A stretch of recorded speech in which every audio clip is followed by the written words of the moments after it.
명품백 수수를 받은 게 눈으로 확인이 되는데 그러면 거기에 대해서 여사는 도대체 뭐가 진실인가 아무런 대답도 하지 않지 않습니까? 영부인에 대해서 부정적인 이미지가 자꾸 이렇게 씌워지고 있는 거는 우리 당정이 심각하게 고민을 해봐야 될 부분이고, 김건희 여사 관련된 부분들을 보면서 느끼는 우리 시민들의 감정은요, 모욕감입니다.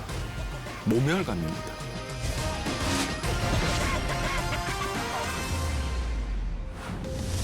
인터넷 매체 서울의 소리는 지난달 김건희 여사가 명품 가방 선물을 받는 영상을 공개했습니다.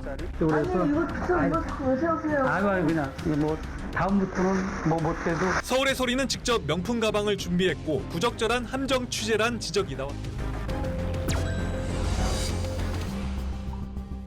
사실 영부인 관련된 이슈가 이렇게 크게 부각된다는 게 씁쓸합니다. 근데 저는 그래도 이번 기회에 우리 국민들께서 느끼는 감정에 대해서 좀 명확하게 우리가 짚어야 된다고 생각해요.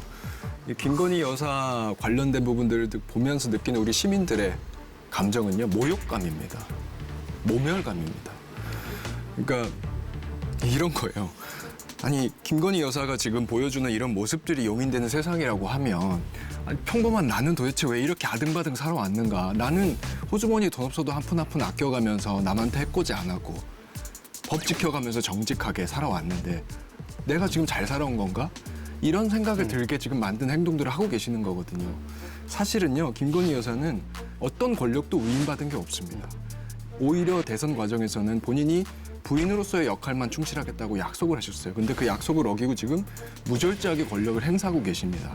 제가 몇 가지 적어봤는데 보세요. 나토 정상회의 기간 중에 경호원, 수행원 16명 대동해서 명품 매장 방문하시고 몇백만 원짜리 명품백 직접 수수하시고 6천만 원짜리 목걸이 빌려서 착용하시고 본인 사업체 관련된 업체 입찰 3시간 만에 대통령실 공사 따내고 세금 받는 공무원들 시켜서 사실상 화보를 찍고 이게 또 팬클럽을 통해서 공개되고 이런 상황이고 이것에 대해서 사실 대통령실의 높은 사람들, 장관, 차관, 여당의 국회의원들 심지어 지금 한동훈 비대위원장까지 누구도 뭐라고 말을 못하지 않습니까? 다 배운 사람들인데.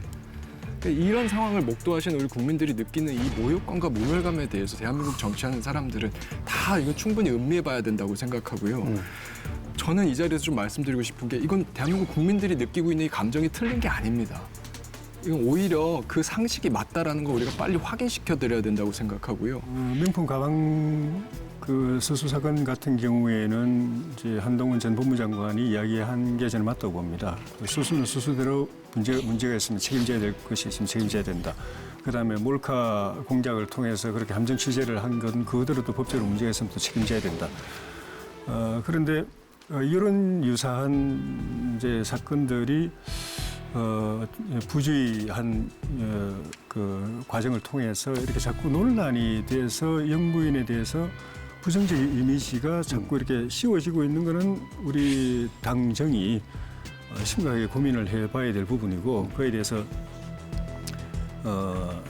좀 체계적인 좀 대안을 좀 마련해야 된다고 봅니다. 그 다음에 또 문제가 되는 거는 이런 것들을 통해서 이렇게 더 씌워진 이 부정적인 이미지, 심화된 부정적인 이미지를 정치적으로 활용해가지고 없는 사건도 국민들이 정서적으로 좀 비호감이 있다 하니까 뭐 가짜 뉴스도 갖다 대고 뭐 사실인 것처럼 믿을 수 있는 그런 정서적 바탕이 되어 있다고 생각하고 그래서 특검도 마찬가지고 특검도 새로운 혐의가 있다든지 아니면 헌법 체계에 맞는 특검이라면은 지금이라도 해야 되고 선거 이후 갈 것도 없이 지금이라도 해야 되지만 혐의가 없는데 선거용으로 이용하기 위해서 만든다든지 헌법 체계에 안 맞는 위헌적인 특검 제도 같으면은 지금도 안 되지만 선거 이후라도 안 되는 것이죠. 왜 국민들이 양평고속도로나 김건희 여사 명품백 수수와 관련해서 분노하는가? 그 이유는 답하지 않기 때문도 있다고 생각합니다. 지금 현재 김건희 여사가 이 두 가지 사건에 대해서 어떤 답을 내렸습니까? 양평고속도로 문제도요. 만약에 거기에 대한 의심을 받는 것이 억울하다라는 주장이신 거잖아요, 여당은. 그러면 왜 그러면 그 지역에 있는 땅들을 처분하지 않는가 하는 물음이 생기는 겁니다. 그리고 명품백 수수를 받은 게 눈으로 확인이 되는데 그러면 거기에 대해서 여사는 도대체 뭐가 진실인가? 아무런 대답도 하지 않지 않습니까? 그러니까 국민들은 거기에 대해서 무시당한다는 생각까지도 드는 겁니다. 그리고 자꾸 이것이 가짜 뉴스와 선동에 의해서 국민들이 마치 현혹되는 것처럼 말씀하시는 것은 저는 국민들의 수준을 너무 평가절하하는 것이라고 생각합니다. 국민들도 저희 정치인들 못지않게 오히려 저희들보다 훨씬 더 많은 정보들을 습득하면서 판단하고 있거든요. 그 판단의 결과가 김건희 여사의 명품백과 양평고속도로에 대해서는 중도층에 있는 국민들마저도 높은 순위의 점수를 매기고 있는 것이거든요.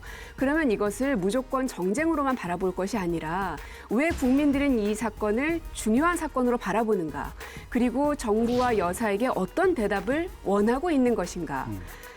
그러나 정부는 어떤 때에도 이태원 참사 때도 그랬었고요. 잼버리 때도 그랬었고 지금 이 양평고속도로까지도 어떤 것 하나 속 시원하게 이렇다 저렇다 미안하다 사과드린다 언제 한번 사과한 적 있습니까? 그러다 보니 국민들의 분노와 불신은 갈수록 쌓여져만 가는 것이고, 그래서 분노를 얘기를 하면 그것은 당신들이 선동당하는 것이야 라고 이야기하니까 더 이상은 대화가 안 되는 겁니다. 이거는 여야 간의 대화의 문제가 아니라 저는 정부 여당이 적극적으로 국민과의 대화를 하는 노력을 하셔야 된다고 봅니다. 영부인에 대해서 함정 취재까지 하고 그것을 보도하고 이렇게까지 되는 현 상황이 좀 안타깝기도 합니다.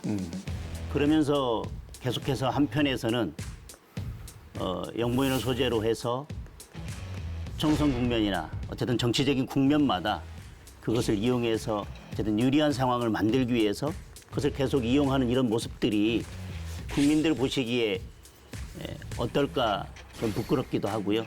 이 국민의 삶과 직결되는 고속도로의 문제도 있고 이 모든 국면마다 결국은 국민은 없고 정쟁만 있었던 이런 모습들에 대해서 우리 정치권이 먼저 반성해야 된다 생각합니다.